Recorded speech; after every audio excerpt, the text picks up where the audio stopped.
दोस्तों कैटल में हीमोग्लैक्सिया यानी मिल्क में खून मिल कर के आना यानी लाल या गुलाबी रंग का दूध होना एक कॉमन समस्या है। ये फील्ड में बहुत केसेस मिलते हैं और इसमें लोग जनरली कई गलतियां करते हैं, खास करके तमाम तरह के एंटीबायोटिक का इस्तेमाल करते हैं, फिर भी कोई लाभ नहीं मिलता है। लेकिन इस वीडियो में मैं बताऊंगा कि क्या आपको सही ट्रीटमेंट अप्रोच लेना है जिससे कि इस तरह के केसेस को बिना एंटीबायोटिक दिए भी आप ठीक कर सकते हैं। ज़्यादातर केसेस जो होते हैं उनमें एंटीबायोटिक की आवश्यकता नहीं होती है, जैसा कि आप यहाँ पे ये केस देख रहे हैं। ये जो केस है इसमें कोई मास्टाइटिस नहीं था और किसान का कहना था कि पिछले 10 दिन से इसका इलाज चल रहा है लेकिन कोई लाभ मिल नहीं रहा है। इसमें कई तरह की एंटीबायोटिक बदल बदल कर लगाई गई थी। स्टॉप क्लॉटिंग को प्रमोट करने वाले एजेंट आते हैं, उनका भी इस्तेमाल किया गया था, लेकिन किसी भी तरह का लाभ इसमें नहीं मिल रहा था। यहाँ आप देख सकते हैं कि ये जो केस है इसमें कभी कभी ऐसा होता है कि क्लॉट बन जाता है और मिल्क वहां से निकालना इजी नहीं होता है, लेकिन थोड़ी देर के बाद जब आप मिल्क निकालना शुरू करते हैं तो वो पूरा का पूरा ब्लड मिक्स आ सकता है या उसमें क्लॉट भी आ सकता है। तो इस केस को हम लोगों ने जो ट्रीट किया उसमें किसी भी एंटीबायोटिक का इस्तेमाल नहीं किया गया था। हीमोग्लैक्सिया के केसेस जनरली फिजियोलॉजिकल डिमांड अडर का बढ़ने के चलते होता है। जब अडर को मिल्क बनाना होता है उस समय ब्लड सप्लाई उसको बहुत ज्यादा तेज हो जाती है। ब्लड सप्लाई तेज होने के बाद अगर ब्लड वेसल्स की एंडोथेलियम की इंटीग्रिटी मेंटेन नहीं रहती है तो उस समय में ब्लड वेसल्स से ब्लीडिंग होना शुरू हो जाता है और वो ब्लड मिक्स होकर के जनरली मिल्क में आता है और मिल्क का जो कलर है वो गुलाबी रंग का हो जाता है। कुछ केसेस में आपको ब्लड वेसल की इंजरी के चलते यानी कि गलत तरीके से अगर आप मिल्किंग करते हैं उससे या बछड़े के द्वारा भी कभी कभी इंजर्ड कर देने के चलते ब्लीडिंग होना शुरू हो जाता है और कभी कभार हेमोरॉइड बन जाता है, जिसके चलते कई दिनों तक लगातार मिल्क में ब्लड मिक्स होकर के आता रहता है। कुछ केसेस में इसको मेटाबॉलिक डिजॉर्डर के चलते भी माना जाता है, जहां डाइटरी कैटायन एनायन बैलेंस को मेंटेन नहीं किया जाए। उस केसेस में आपको dietary cation anion balance maintain करके इसको रिपेयर किया जा सकता है। तो इसमें जो हम लोगों ने ट्रीटमेंट किया था, तो पहला जो हम लोग ड्रग लेते हैं वो है विटामिन सी। विटामिन सी का जो मेजर रोल है वो ब्लड वेसल की एंडोथेलियम की इंटीग्रिटी को मेंटेन करने में मदद करता है और ब्लीडिंग डिजॉर्डर्स को इस तरह से रोकता है। तो विटामिन सी का इस्तेमाल इसमें लगातार हम लोगों ने 14 दिन तक किया था। साथ ही साथ हम लोगों ने एक एंटीऑक्सीडेंट विटामिन ई और सेलेनियम का भी सप्लीमेंटेशन इसमें रिकमेंड किया था। एंटीऑक्सीडेंट सप्लीमेंटेशन करने के चलते आपके सेल्स की जो इंटीग्रिटी है, जो एंडोथेलियम की इंटीग्रिटी है, वो मेंटेन होने में डेफिनेटली हेल्प मिलती है। तीसरा काम जो हम लोगों ने किया था, इसमें क्लॉटिंग प्रमोट करने वाले जो एजेंट आते हैं, खास करके ट्रानेक्सामिक एसिड, उसके शॉट्स लगातार हमने सुबह शाम 3 दिन तक लगाए थे।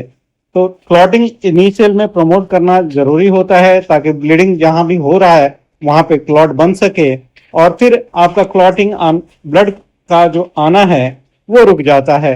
तो 2 चीजें हमने की, एक तो विटामिन सी ऐड किया। विटामिन सी जो हमने ऐड किया था इसमें ओरली दिया था। हालांकि कहते हैं कि रूमिनेंट्स में विटामिन सी अगर आप ओरली देते हैं तो माइक्रोब्स जो रूमेन के हैं उसको वो कुछ हद तक डिग्रेड कर देते हैं और रूमिनेंट्स के पास एक कैपेसिटी होती है कि वो अपने लीवर में ग्लूकोज से विटामिन सी बना लेते हैं।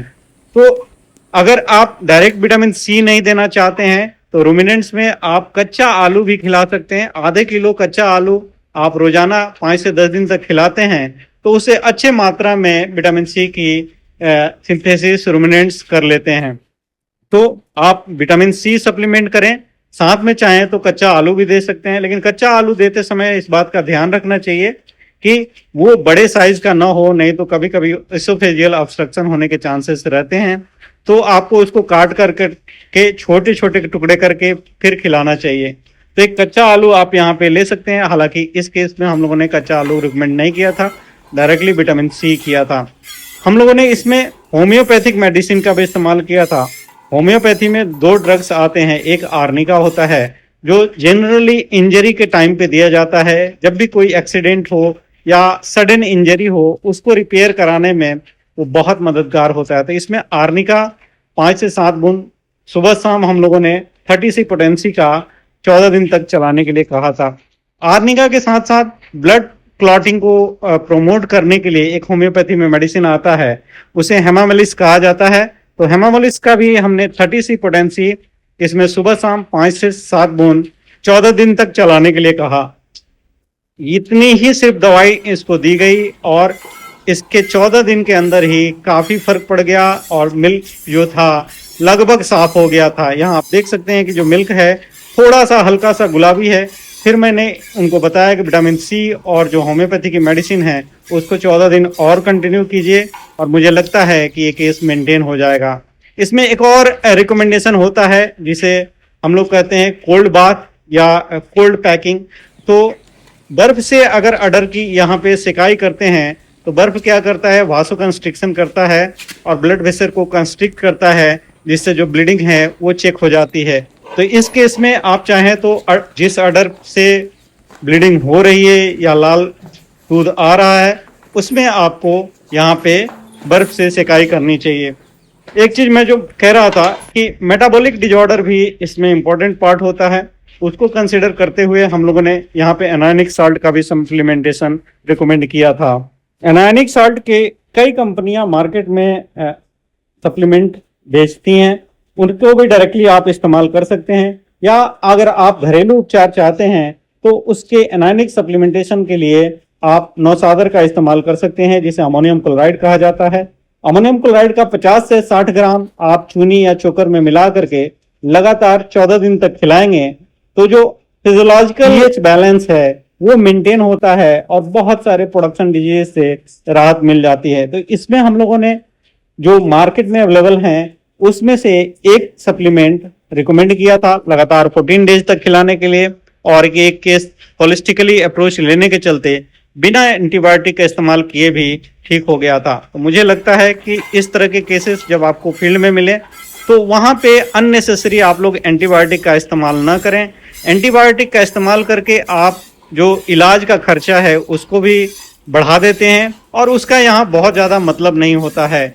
जब तक आपको कंफर्म ना हो कि साथ में मास्टाइटिस है तब तक आप एंटीबायोटिक का यहाँ इस्तेमाल नहीं करेंगे। इस तरह के केसेस अगर आपको फील्ड में मिले तो मैं बार बार आपसे रिक्वेस्ट कर रहा हूँ कि इस तरह के अप्रोच लीजिए। और मैं कह रहा हूँ कि ये केस जो है वो जरूरी नहीं है कि जो मैं बता रहा हूँ वो हर केस पे काम करे। आपको अपने प्रैक्टिस के एक्सपीरियंस को भी थोड़ा सोचना होगा और जजमेंट लेना होगा किस तरह से बेहतर इलाज किया जा सकता है, क्योंकि हर इंडिविजुअल केस अलग होता है और उसकी रिक्वायरमेंट अलग होती है। बट ये जो मैं बता रहा हूँ ये बेसिक है और इनको इस्तेमाल करके ज़्यादातर केसेस को आप लोग सॉर्ट आउट कर लेंगे और उसके पैसे भी बचा लेंगे और किसान को भी आपकी प्रैक्टिस के ऊपर कॉन्फिडेंस डेवलप होता है। तो इस तरह से आप एक अच्छा प्रैक्टिशनर बन सकते हैं। अगर आप चाहते हैं कि आपकी प्रैक्टिस और बेहतर हो तो आप मुझे मेंबरशिप ज्वाइन करके भी जुड़ सकते हैं, जहां पे मैं और अलग अलग ज़्यादा डिटेल में वीडियोस बनाता हूं जिससे आपकी प्रैक्टिस बेहतर हो सके। अगर आप इंडिया में हैं तो आप यूट्यूब पे ज्वाइन कर सकते हैं, आप इंडिया से बाहर हैं तो आप मुझे फेसबुक पे भी सब्सक्राइब कर सकते हैं। फेसबुक पे जो लोग यूट्यूब में ज्वाइनिंग करने में जिनको परेशानी आ रही है वो मुझे फेसबुक पे भी ज्वाइन कर सकते हैं। फेसबुक में मेरे पेज पे जो डॉक्टर शंकर वेद वर्चुअल क्लासेस का पेज है उस पे मैं पुराने वीडियोस और जो नए मेंबर्स के लिए वीडियोस बनाता हूं वो सारे अपलोड करता हूं। तो अगर आपको यूट्यूब पे जुड़ने में परेशानी आ रही है तो आप मुझे फेसबुक भी ज्वाइन कर सकते हैं। मेरे साथ बने रहने के लिए बहुत बहुत धन्यवाद। नमस्कार।